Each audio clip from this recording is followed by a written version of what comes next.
अल्ताफ हसन साहब ने 92 के ऑपरेशन की मिसाल देते हुए कहा था कि 92 में जिन्होंने हमारे खिलाफ ऑपरेशन किया उनका जो हाल हुआ था वही अब हमारे खिलाफ कार्रवाई करने वालों का भी हाल होगा।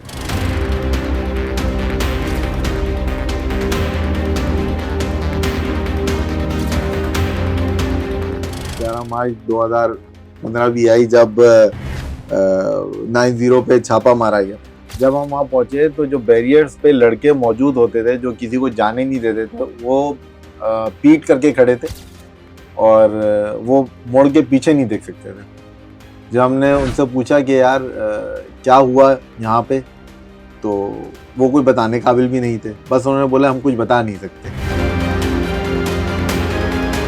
पहले फिल्म किताब अल्ताफ हसन साहब का शुरू हुआ और किताब करते करते उन्होंने अचानक से वो अपने अग्रेसिव मूड में आए और उन्होंने आके फिर से इदारों के बड़े लोगों को या अफसरान को उनके लिए गलत अल्फाज निकालना शुरू कर दिया, मुगल्लज़ात पकना शुरू कर दिया। वो पहला दिन था कि MQM के बानी ने हड़ताल की कॉल दी।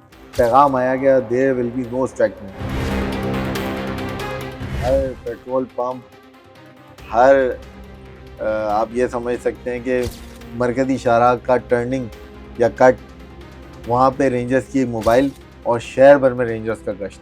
इस बात में कितनी हकीकत है कि कहा जाता था कि यूनिट इंचार्ज या सेक्टर इंचार्ज कभी थाने चले जाते थे तो ये SHO की सीट पे जाके बैठ जाते थे। किसी की इसका थाना है, वहाँ पे एक कुछ क्लैश की सूरत पैदा हुई MQM और एक और जमात के दरमियान। तो हालात इतने ख़राब हो गए थे कि वो थाना उस वक्त खाली हो चुका था और वहाँ पे जो लोग थे वो सिर्फ MQM के थे। तो एक वो भी दौर था MQM का। फिर एक ये दौर भी आया कि जब उनकी सुनी नहीं जाने लगी, वो पुरअमन हड़ताल भी करते रहे, पुरतशद्दुद हड़ताल भी करते रहे, लेकिन उनको कहीं स्पेस नहीं दी गई। भाई सगर साहब को स्क्रिप्टेड लगता है? उस वक्त अल्ताफ हुसैन साहब ने जो बात बोली वो तो हम सब ने सुनी, यकीनी तौर पे कहीं से भी काबिल कबूल नहीं, किसी के लिए भी काबिल कबूल नहीं। लेकिन एक लीडर भी थे जिन्होंने अल्ताफ हुसैन साहब को ये जाके बोला था कि अब हमारा यहाँ रहना मुश्किल हो गया। अब ऐसे हमारी कोई हालात, सुनता नहीं है। हमारी कोई सुनता नहीं है, हमारे यहाँ रहना मुश्किल हो गया। ऐसे हालात में हम पाकिस्तान जिंदाबाद कैसे कहें। MM पॉडकास्ट के साथ मैं हूं फराज अहमद। नाज़रीन, आज हम बात करेंगे MQM के जवाल के बारे में और खास तौर पर बानी MQM अल्ताफ हुसैन के जवाल के बारे में, किस तरीके से ये जवाल हुआ और कहां से शुरू हुआ, कहां से पाकिस्तान की रियासत के साथ इनके मामलात खराब हुए। इस सब सूरत हाल पर बात करने के लिए हमारे साथ मौजूद हैं सीनियर क्राइम रिपोर्टर हैं शामिर खान साहब। सर अस्सलाम वालेकुम। वालेकुम सर अस्सलाम। बहुत बहुत शुक्रिया शामिर भाई, आपने टाइम दिया। सर ये क्या मामला था, एक चैप्टर जो क्लोज हुआ, जरा इसकी थोड़ी सी हिस्ट्री बताएंगे? अच्छा फराज, MQM और रियासत के दरमियान मामला तो आपको पता है कब से ख़राब हो रहे हैं। मतलब हम, मेरा ख्याल है हमारी पैदाइशी कुछ अरसे बाद ही मामला ख़राब होना शुरू हो गए थे। लेकिन अगर बिल्कुल लास्टली बात की जाए, सबसे आखिर में जब मामला ख़राब होना शुरू हुए तो वो 2014 से हम देखते हैं कि जो कराची के हालात हैं या फिर जो MQM के हालात हैं उनमें यकसर तब्दीलियाँ आना शुरू हो गई थी। और सबसे बड़ी तब्दीली गालिबन जून 2014 को ही, जब MQM के जो कायद हैं अल्ताफ हुसैन, उनको लंदन में गिरफ्तार किया गया। चले कुछ ही दिनों में उनको रिहा भी कर दिया गया। वो मामला वहाँ पे सॉर्ट आउट तो हो गया, लेकिन कराची में मामला नहीं हल हुआ। सर जब मनी लॉन्ड्रिंग का केस था। मनी लॉन्ड्रिंग का उनके ऊपर इल्ज़ाम लगा था। अच्छा, जब उनको गिरफ्तार किया गया तो ऑब्वियस सी बात है लंदन में तो कुछ नहीं हुआ, लेकिन कराची में आपको पता है कि उस वक्त हम सोच भी नहीं सकते थे कि ये होगा, और कोई भी नहीं सोच सकता था। हम बतौर सहाफ़ी भी, हमारे भी नहीं था जहन में कि कुछ इस तरह का भी हो सकता है। तो खैर उनके वहाँ पे गिरफ्तार होने के बाद यहाँ पे हालात डिस्टर्ब हुए। जब हालात डिस्टर्ब हुए तो हंगामे कहीं ना कहीं छोटी मोटी नौयत के, कारोबार बंद हो जाता था, ट्रांसपोर्ट बंद हो जाती थी, इस तरह के मसाइल हुए। लेकिन वो चीज़ें बहुत जल्दी रिजॉल्व हो गई, हल हो गई और मामलात ज़िंदगी बहाल हो गए। लेकिन उसके बाद हम देखते हैं कि जो कानून नाफिज करने वाले इदारे हैं शहर भर के, वो खासा मुतहर्रिक हुए और मुतहर्रिक होने के साथ साथ उन्होंने वो बहुत से उन लोगों की शनाख्त की जो उस वक्त बाहर आया और उन्होंने आके शहर को बंद भी कराया और फिर वो बंद कराने के बाद गए किधर। तो ये बड़ा एक अहम पॉइंट था, या कहा जा सकता है कि उस वक्त जो हम आम हालात में कहते हैं कि फहरिस्तें बनाना शुरू कर दी थी, लिस्टें लिस्टें तैयार होना लिस्टें शुरू हो गई। तैयार होना शुरू हो गई थी। तो वो उस वक्त जो है वो लिस्टें एक तरीके से देखा जाए कि तैयार होना शुरू हो गई थी। तो उसके बाद छापों का भी सिलसिला शुरू हुआ मुख्तलिफ नौइयत के, जिसमें टारगेटेड कार्रवाइयाँ भी हुई कि किसी मखसूस शख्स को गिरफ्तार किया गया जिसके ऊपर इल्ज़ामात थे कि उसने टारगेट किलिंग की है या फिर भत्ताखोरी की है या फिर दीगर कोई भी जुर्म किया है। मुख्तलिफ बड़े सर्च ऑपरेशन भी हुए मुख्तलिफ इलाकों में। मतलब कानून नाफिज करने वाले इदारे फुल फ्लैश एक तरह से हम देख सकते थे कि कार्रवाइयों का आगाज़ कर चुके थे। और इसी के बाद एक बड़ा रेड हुआ था, आपको भी शायद याद होगा, एमपीए ऑफिस कहलाता था स्कीम 33 का, गुलशन मेमार में। वहां पे जो रेड हुआ वो भी सितंबर का ही महीना था, 2014 का। उस पे जो रेड हुआ और उस ऑफिस में जहाँ पे रेड हुआ वहां पे एमक्यूएम के बड़े रहनुमा जिसमें फैसल सब्जारी भी शामिल हैं, वो भी उस वक्त वहां पे मौजूद थे। और रेंजर्स की बहुत बड़ी नफरी थी जो कि उस वक्त उस ऑफिस का मुहासरा करके वहां पे मौजूद थी। और मेरा ख्याल है कि ये शायद जो रेंजर्स एमक्यूएम पे जिससे पहले ऑपरेशन की गई तो उसके बाद ये एक पहली कार्रवाई होगी जिसमें एक बड़े एमक्यूएम के ऑफिस में रेंजर्स या कानून नाफिज करने वाले इदारे अंदर दाखिल हो गए, बड़ी तादाद में। बड़ी तादाद में। और यहाँ से मुख्तलिफ नौइयत का सामान भी जो है वो तहवील में लिया गया था और कुछ कारकुनान को भी हिरासत में लिया गया था। ज़राए ये बताते थे उस वक्त कि वो जो छापा था वो एक एमक्यूएम का बड़ा नाम था उमैर सिद्दीकी, उनकी तलाश में ये छापामार कार्रवाई की गई थी। अब उनको वहाँ से गिरफ्तार किया गया, जो उस वक्त तो बात सामने नहीं आई कि उनको गिरफ्तार किया गया, तो यकीनी तौर पर वहाँ से नहीं किया गया, तो कामयाबी नहीं मिली थी उस रेड पे। लेकिन वो उन्हीं की तलाश में ये छापामार कार्रवाई हुई थी जिसके जिनके हवाले से बाद में अखबारों में भी ये बात सामने आई और मुख्तलिफ ज़रियों से बात सामने आई कि उमैर सिद्दीकी जिनको बाद में गिरफ्तार किया गया, वो उनके ऊपर महाजर लिबरेशन आर्मी बनाने का इल्ज़ाम भी लगा कि वो कोई इस तरह की एक आर्मी अपनी तश्कील दे रहे थे जिसमें लातादाद टारगेट किलर्स शामिल हैं और वो जो शहर का अमन ख़राब करना चाहते हैं।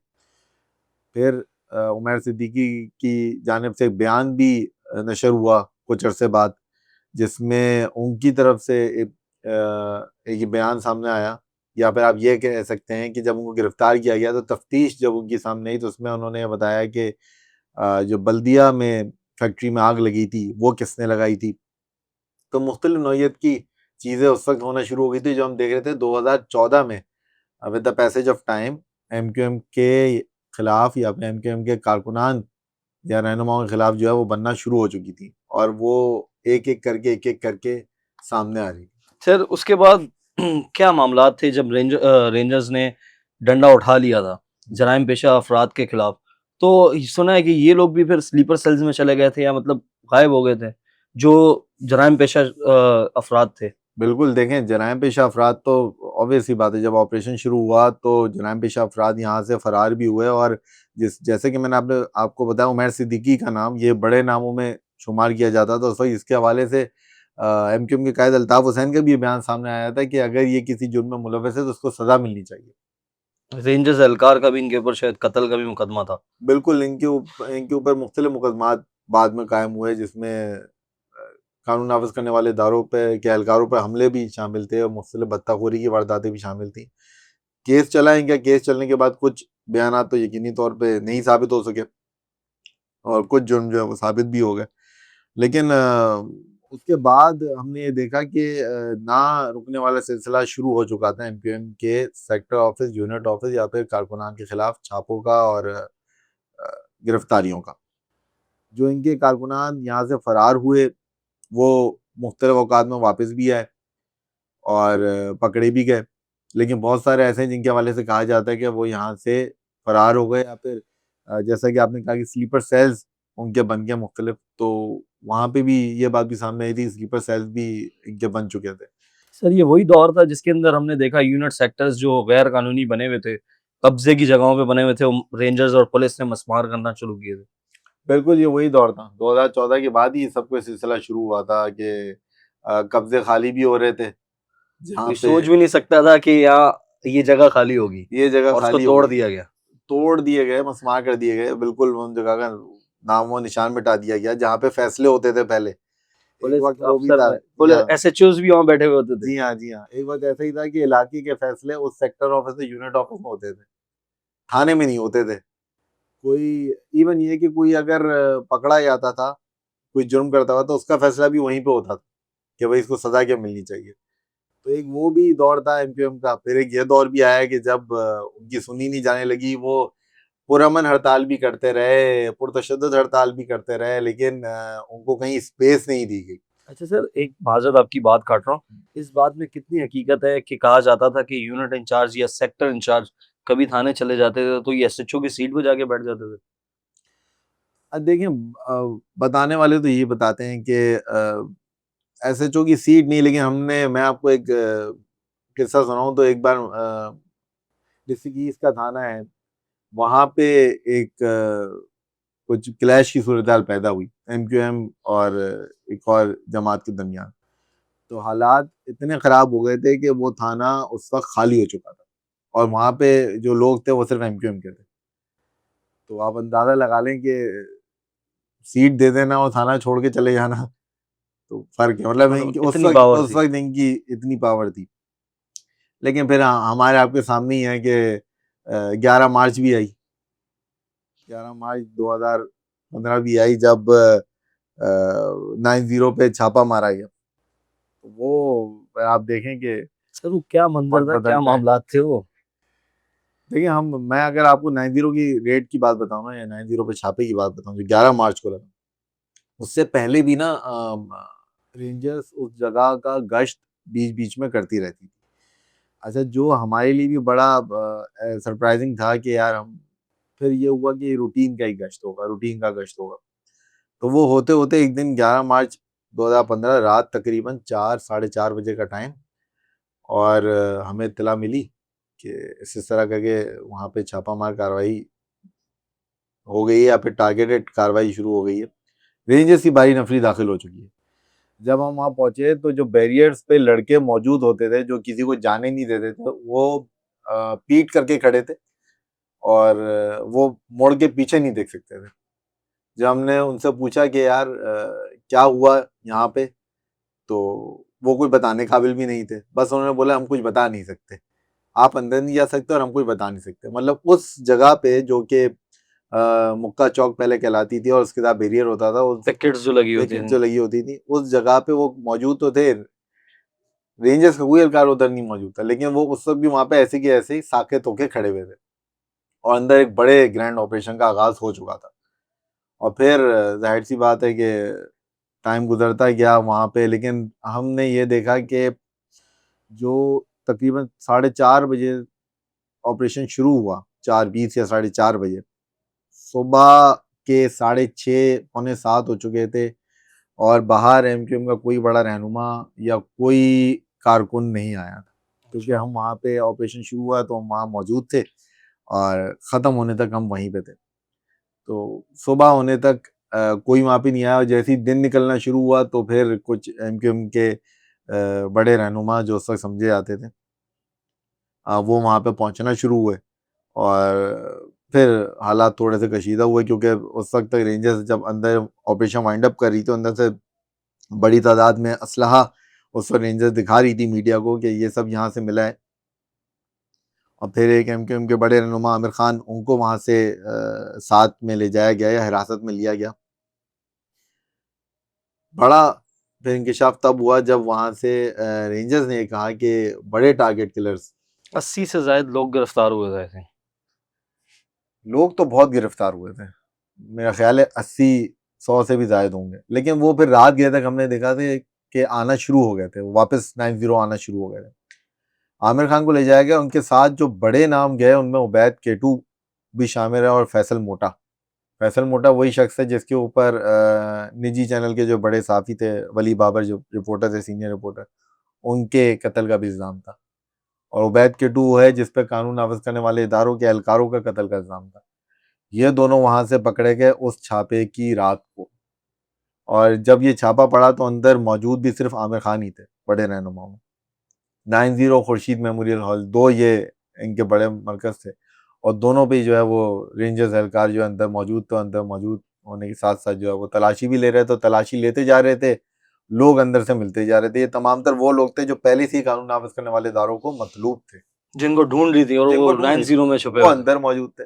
ऐसे ही एक कैरेक्टर यूसुफ ठेले वाला भी है, आपको याद होगा, जिसने अपने बयान में ये भी बताया था कि मुझे तो फारूक सत्तार ने 90 में ठहराया था।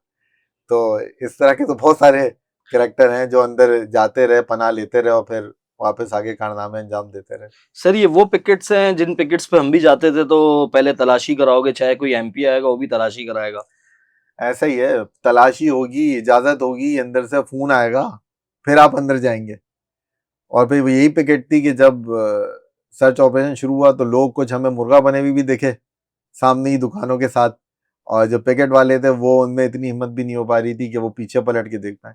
यकीनी तौर पे मैं ये नहीं कह रहा हूँ कि वो किसी चीज में मुलव्वस होंगे, लेकिन एक हमारे लिए भी एक बड़ी अनएक्सपेक्टेड सी चीज थी, और मेरा ख्याल है उनके लिए तो बिल्कुल ही एक ऐसी चीज थी जिसको शायद वो कबूल नहीं कर पा रहे होंगे कि यहाँ पे। क्योंकि हम जब से पैदा हुए हैं उस वक्त से तो उरूज ही देखा गया है। बिल्कुल ऐसा ही है, और हमारे सामने ये पहला बड़ा एक ऑपरेशन था जो रेंजर्स का हम देख रहे थे कि भाई ये इतना बड़ा ऑपरेशन 90 पर हो रहा है। 90 जो कि नो गो एरिया के तौर पे मशहूर था एक दौर में। सर ये ऑपरेशन होने के बाद ये गिरफ्तारियां हो गई, फिर उसके बाद सुना है बानी भी बड़े गुस्से में हो गए थे। पानी तो यकीनी तौर पे उस रात से गुस्से में आ चुके थे। और आपको पता है, एक तो अल्ताफ हुसैन का हमने बड़ा एक सॉफ्ट इमेज देखा है, जिसमें वो एक पप्पी इधर एक पप्पी इधर करते गाने थे, सुना रहे होते थे। गाने सुना लेते हैं। और एक फिर वो इमेज भी हमने देखा कि जिसमें वो बाकायदा तौर पे बड़े इदारों के बड़े लोगों को या हुकूमत के नुमाइंदों को या हुक्मरानों को के लिए अल्फाज, सख्त अल्फाज भी इस्तेमाल करते हुए हमने उनको देखा। और वो ऐसे भी नहीं कि बंद कमरों में ले रहे हो, अपनी स्पीचेस में वो बाकायदा बोलते रहे, अपने जो टेलीफोनिक उनका खिताब था उसमें वो बोलते रहे। तो ऐसे ही फिर एक, छापे की रात को उन्होंने बड़ा खतरनाक वो खिताब किया था। बिल्कुल छापे की रात से उन्होंने खतरनाक या खतरनाक या फिर ये बोलें कि गलत अल्फाजों का इस्तेमाल करना शुरू कर दिया था उस वक्त के बड़े अफसरान के खिलाफ। और वो सिलसिला हम देख रहे जो थे, ऑपरेशन को लीड भी कर रहे थे इधर। जिन्होंने बाद में ऑपरेशन को लीड भी किया, और उस वक्त भी थे वो सारे तमाम तर, बल्कि कुछ अरसे से वो तमाम तर ऑपरेशन की निगरानी कर रहे थे। वो सिलसिला शुरू हो चुका था, और उसमें वक्त गुजरने के साथ साथ शिद्दत आती जा रही थी, क्योंकि यहाँ से बार बार एमक्यूएम की जानिब से आवाज़ उठाई जा रही थी कि उनके कारकुनान लापता हो रहे हैं, मिल नहीं रहे। दूसरी जानिब हम ये देख रहे थे कि एमक्यूएम के जो लोग थे उनकी गिरफ्तारियां शो की जा रही थी, और बताया ही जा रहा था कि बड़े जराइम पेशा लोग हैं या बड़े दहशतगर्द हैं। तो एक रिफ्ट बन चुकी थी 2014 में। और फिर जाहिर सी बात है 90 का ऑपरेशन एक बहुत बड़ा स्टेप था जो कि कानून नाफिज करने वाले सर इदारों की जानब खिताब से बड़ा लिया गया। यादगार रहा था, खिताब में क्या कहा था उन्होंने। देखिए, खिताब यादगार की अगर बात करूँ ना, तो खिताब अल्ताफ हुसैन साहब के दो यादगार रहे इस हवाले से, छापों के हवाले से। एक तो यही जो 11 मार्च की रात को हुआ, और उन्होंने बोला कि जिन्होंने ये कार्रवाई की है उनको इसके नताइज भुगतने पड़ेंगे। दूसरा, एक उन्होंने जो तैश में आके या फिर जो अपने ऊपर कंट्रोल ना रखते हुए एक खिताब किया, दूसरा जो आया पैगाम, वो आया था 8 जून को, 8 जून को 2016 को। और गालिबन उसमें फारूक सत्तार के घर छापा पड़ा था, उसके बाद ये उनकी स्पीच थी। उसमें उन्होंने रात गए 12 बजे खिताब का उनका ऐलान हुआ, हम एज यूजुअल उनकी स्पीच कवर करने के लिए गए। टेलीफोनिक खिताब अल्ताफ हुसैन साहब का शुरू हुआ, और खिताब करते करते उन्होंने अचानक से वो अपने एग्रेसिव मूड में आए, और उन्होंने आके फिर से इदारों के बड़े लोगों को या अफसरान को उनके लिए गलत अल्फाज निकालना शुरू कर दिया, मुगल्लज़ात बकना शुरू कर दी। और फिर वो पहला दिन था जो हमने देखा, वो पहला दिन था कि एमक्यूएम कि बानी ने हड़ताल की कॉल दी और उस कॉल के आधे घंटे बाद उस कॉल को कैंसिल कर दिया गया। यानी कि रेंजर्स के बड़े अफसरान ने बोला कि कोई हड़ताल नहीं होगी। उस वक्त हमारी ये सूरत हाल थी कि रात के 3 बजने वाले थे, बुलेटिन का टाइम था और तकरीबन 2:40 पे उनका 2:40 पे उनका तकरीबन ये बयान सामने आया था। और हमारी उस वक्त सूरत हाल ये थी कि हम समझ नहीं पा रहे थे कि इसको ऑन एयर करना है या क्या करना है। रात का ये पहर था, पता सबको था कि एमक्यूएम ने हड़ताल की कॉल देनी है। ट्रांसपोर्टर ऐलान कर चुके थे हमायत का, कारोबारी तबका हमायत कर चुका था ऐलान का, एज यूजुअल। सर इस वाले अगर हम तकरीर की बात करें तो इन्होंने आला हुक्काम को गालियां तक दी थी, बिल्कुल कानून नाफिज करने वाले जो इदारे हैं। बिल्कुल ऐसा ही है। गालियां भी दी थी और भी बहुत कुछ गलत अल्फाज इस्तेमाल किए थे, जो मेरा ख्याल है उनकी जो एक पुरअमन हड़ताल या पुरअमन एहतजाज जो उनका चल रहा था उसको भी कहीं ना कहीं उसको मुतासिर किया है। पुरअमन एहतजाज का हक सबको है, जो कि हम देखते तो उस वक्त होता भी था, रैलियां भी निकाली जा रही थी, एहतजाज भी किए जा रहे थे, वहाँ उस पर तो कोई रोक टोक नहीं दिखी हमने, वो तो होते रहे यूजुअल। लेकिन जैसी ही शिद्दत आई या इश्तियाल उसमें आना शुरू हुआ, मसला खराब होना शुरू हो गया। सर यहाँ तक के कत्ल की धमकियां देना शुरू हो गए। 92 के कुछ उस बारे में भी कुछ इन्होंने बात की थी। बिल्कुल, अल्ताफ हसन साहब ने 92 के ऑपरेशन की मिसाल देते हुए कहा था कि 92 में जिन्होंने हमारे खिलाफ ऑपरेशन किया उनका जो हाल हुआ था वही अब हमारे खिलाफ कार्रवाई करने वालों का भी हाल होगा। लेकिन हुआ इसके मुख्तलिफ। इस बार रियासत को शायद कुछ और मंजूर था, जो हुआ भी और उन्होंने करके भी दिखाया। मैं जैसा कि आपको बता रहा हूँ कि वो जो 8 जून की रात का मामला था वो ऐसा था कि हम भी हैरान थे कि अब क्या होने वाला है। और मेरा ख्याल है मैंने उस शहर भर में, एक तो 11 मार्च को हुआ था कि हमने इतनी बड़ी रेंजर्स की नफरी देखी थी 90 पर, हम भी हैरान थे यार इतनी नफरी कहाँ से आ गई। और फिर दूसरी बार हमने जो रेंजर्स की बड़ी नफरी देखी वो हमने देखी 8 जून की रात, या आप ये कह सकते हैं कि जो नेक्स्ट मॉर्निंग आई।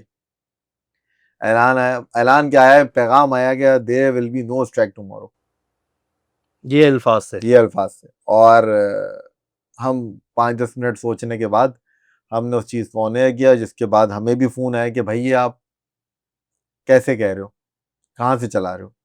मैं बोला बस हम चला रहे हैं, ये ऑफिशियली ऑन हो जाएगा। अच्छा एमकेएम के कुछ ऑब्वियसली रहनुमा थे। जो कुछ रहनुमा थे, जो लोग थे, इवन ये कि हमारे कुछ अपने दफातर के बड़े लोग थे, वो पूछते रहे कि भाई ये किसने बोला है, क्योंकि वो बहुत ही ऐसा मैसेज था जो चंद लोगों को आया था। तो खैर हमने जब ऑन एयर किया उसके बाद 5 बजे या 5:30 बजे शहर में जो रेंजर्स की नफरी थी वो मेरा ख्याल है शायद ही किसी ने देखी हो, कि हर पेट्रोल पंप, हर आप ये समझ सकते हैं कि मरकजी शाहराह का टर्निंग या कट, वहाँ पे रेंजर्स की एक मोबाइल और शहर भर में रेंजर्स का गश्त। सुबह मामूली नौयती कोशिश भी की गई लियाकताबाद में, हमने बड़ा उस चीज़ को जो है वो हैरानी के तौर पे देखा था कि लियाकताबाद जैसे इलाके में 2 टायर जले थे, और वो भी टायर जलने के फौरी बाद रेंजर्स पहुंच गई थी और सब माइंड अप हो गया था। और ये साथ साथ बयान आया था कि लोग अपना कारोबार भी बाहर रखें और ट्रांसपोर्ट भी शहर की सड़कों पे लाएं, अमन ख़राब करने की इजाज़त नहीं दी जाएगी किसी को। और उसके बाद हमने देखा कि कारोबार भी खुला, ट्रांसपोर्ट भी शहर की सड़कों पे आई, थोड़ी सी देर से आई लेकिन सब आ गया। और वो मेरा ख्याल है कि वो एक पहला दिन था कि जब वो कहते हैं ना कि ईंट का जवाब पत्थर से दे दिया गया था कि भाई अब नहीं होगी हड़ताल। और उसके बाद से हमने देखा कि हड़तालों में जो जोर था, जो दम था, जो 3 सेकंड में शहर बंद होता था, वो सब खत्म होना शुरू हो गया। सर इसके अलावा भी कोई मामलात हुए थे जिसमें ये राब्ता कमेटी के लोगों को भी कारकुनान ने मारा था, ये क्या मैटर था? देखिए ये जो मैंने बताया ना, अल्ताफ भाई, अल्ताफ हुसैन साहब जो हैं वो गुस्से में जब आते थे तो वो जो उनके दिल में होता था वो बोलते थे। अच्छा उनकी एक अच्छी बात ये थी वो अपने कारकुनान को मुखातिब करके बात किया करते थे। चाहे उनके रहनुमा वहाँ पे बैठे हुए हों, चाहे राब्ता कमेटी उस वक्त की बैठी भी हो, चाहे कोई भी बैठा हो। और मेरा ख्याल है 2013 में 13 में भी एक ऐसा ही वाकया हुआ था, जब रात गए अल्ताफ हुसैन ने अचानक से ये कॉल दी कि कारकुनान 90 पे पहुंचे। ये वो रातें हैं 2013 से लेके 2015 तक की, जब रात को अचानक से अल्ताफ हुसैन साहब की स्पीच की कॉल आती थी और हम देखते थे गलियों की गलियां भर जाती थी घंटों के अंदर अंदर।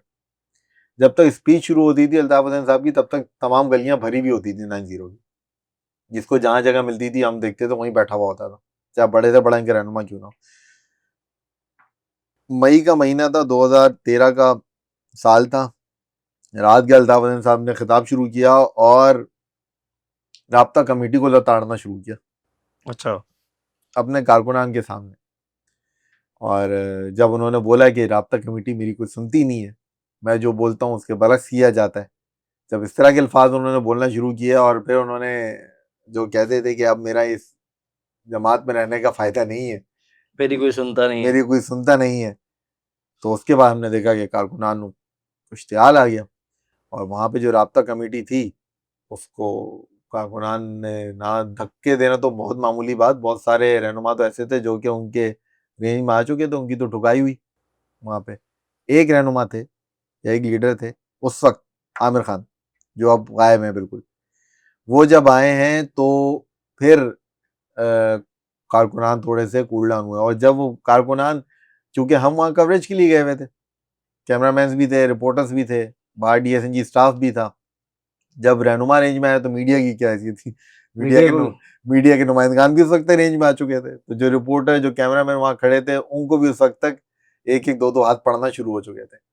लेकिन और फिर वो कैमरे भी बंद करवा दिए थे। कैमरे भी बंद करा दिए थे। वो तो ऑब्वियस सी बात है, सब वहाँ पे जब हाथ पड़ना शुरू हुआ तो कैमरा कौन खोलेगा भाई वहाँ पे। तो वहाँ भी सूरत हाल ही बिल्कुल ही तब्दील हो चुकी थी और चंद मिनटों में सूरत हाल तब्दील हुई। स्पीच शुरू हुई, अल्ताफ हुसैन साहब का खिताब शुरू हुआ, टेलीफोनिक खिताब, और उसके कुछ देर बाद ये मामला सारा शुरू हो गया। खैर वहाँ पे आमिर खान आए, उनके साथ कुछ उनके कारकुनान आए, कुछ या उनके साथ उनके कुछ लोग आए, उन्होंने आके पे सूरत हाल को कुछ कंट्रोल किया और फिर उन्होंने आके अल्ताफ हुसैन से टेलीफोन पे बात की, साथ साथ कारकुनान को भी कूल डाउन किया और फिर मीडिया के नुमाइंदगान को भी बचाया। क्योंकि बहुत सारे नुमाइंदगान ऐसे थे जिनको अंदर लेके जाना पड़ा क्योंकि कारकुनान छोड़ नहीं रहे थे, और बहुत सारे ऐसे थे जो बाहर भाग गए थे या जिनको भगा दिया था, डीएसएनजी पे पहुंच गए थे। तो एक बड़ी मतलब ऐसी सूरत हाल पैदा हो चुकी थी जब हम समझ रहे थे कि अब तो झगड़ा होगा, लेकिन फिर वो कूल डाउन हो गया। सर 22 अगस्त ये कहा जाता है आखिरी कील ठोका गया, ये क्या मामला था? 2016 जी।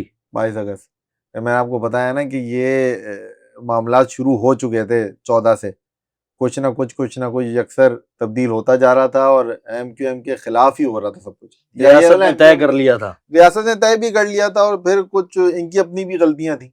जाहिर सी बात है, ऐसा तो नहीं है कि अगर रियासत ने तय कर लिया है और आप बिल्कुल सही हैं तो अ, फिर आप दब जाएंगे, ऐसा तो नहीं हो सकता। कहीं ना कहीं तो गलतियां थी, जाहिर सी बात है। जब भी पकड़ाई में भी आ रहे थे और फिर पकड़ाई में आ रहे थे तो जाहिर सी बात है कि मुश्किलात का भी सामना करना पड़ा। तो 22 अगस्त आ गई 2016, प्रेस क्लब के बाहर खिताब शुरू हो गया था। उस वक्त अल्ताफ हुसैन साहब ने जो बात बोली वो तो हम सब ने सुनी, यकीनी तौर पर कहीं से भी काबिल कबूल नहीं है, किसी के लिए भी काबिल कबूल नहीं है। लेकिन एक लीडर भी थे जिन्होंने अल्ताफ हुसैन साहब को ये जाके बोला था, मेरा ख्याल है कि ऑन एयर बोला था, कैमरे लगे हुए थे, शायद लाइव भी हो रही थी वो तकरीर, कि अब हमारा यहाँ रहना मुश्किल हो गया, अब ऐसे हमारी कोई हालात, सुनता नहीं है। हमारी कोई सुनता नहीं है, हमारे यहाँ रहना मुश्किल हो गया, ऐसे हालात में हम पाकिस्तान जिंदाबाद कैसे कहें। ये अल्फाज भी बड़े सख्त थे, लेकिन जाहिर सी बात है उसके बाद जो अल्फाज बोले गए वो तो बिल्कुल ही नाकाबिले बर्दाश्त थे। उसी का खुमियाजा भुगतना पड़ा एमक्यूएम को, जो कि देखा जाए तो आज तक भुगत ही रहे, खड़े तो नहीं हो पाए। मीडिया हाउसेस पे भी हमले हो गए। उसके बाद ये बस उधर भी प्रेस क्लब के बाहर भी फिर इन्होंने तशद्दुद का काम शुरू कर दिया था। ऑब्वियस सी बात है, मतलब वहां पे तशद्दुद क्या, तोड़फोड़ शुरू हो गई थी, फायरिंग शुरू हो गई थी। एक निजी चैनल का दफ्तर है करीब, वहां पे ये लोग घुस गए थे, वहां पे तोड़फोड़ शुरू हो गई थी। साथ में ये बोल दिया गया था कि रेंजर्स के हेडक्वार्टर का रुख कर लें। अच्छा, मतलब वो बात हो गई थी ना, आप आमने सामने खड़े हो जाओ। ये बात तो 90 पे छापे के बाद नहीं हुई। 90 पे जो रेड हुआ उसके बाद हमने एक मौका सुबह में ऐसा भी देखा कि एक तरफ रेंजर्स की नफरी थी मुक्का चौक की जानिब, जो कि एक लेयर बना के खड़ी हुई थी, और एक जानिब कारकुनान थे, सिर्फ कारकुनान मर्द, जो कि आप कह सकते हैं कि दमथल वाली तरफ, उससे थोड़ा सा पहले रेंजर एमकेएम के कारकुनान खड़े हुए थे सैकड़ों की तादाद में। ये सब रेंजर्स थी और हमारे दिमाग में ये चल रहा था कि अब शहर जलने वाला है, अब मतलब हालात नहीं संभलेंगे। लेकिन क्या हुआ कि सर ये 22 अगस्त आपको स्क्रिप्टेड लगता है? देखें, स्क्रिप्टेड ना भी हो लेकिन हालात ऐसे बना दिए गए थे कि ये हो जाएगा। स्क्रिप्टेड बेशक ना हो, लेकिन ये हो चुका था कि हालात ऐसे बन चुके थे कि एमकेएम के जो बानी हैं उनका भी हम देख रहे थे कि उनमें भी सब्र खत्म हो चुका था। वो भी अपने गुस्से का इजहार जो है वो सबके सामने कर देते डू थे। एंड डाई वाली कहानी आ डू गई एंड डाई वाली कहानी थी। साथ में जो रियासत थी उनके भी, उन्होंने भी ना रुकने का फैसला किया हुआ था। ये होना तो था। तो ये जवाल पजीर हो गए यहाँ से। जवाल पजीर हो गए 2013 से लेकर 2016 तक। बहुत बहुत शुक्रिया शामिर साहब, आपने टाइम दिया। नाज़रीन, ये थे शामिर खान, इन्होंने बताया कि किस तरीके से एमक्यूएम और बानी अल्ताफ हुसैन का जवाल हुआ। अब तक के लिए इतना ही, मुझे इजाजत दीजिए, अल्लाह हाफिज।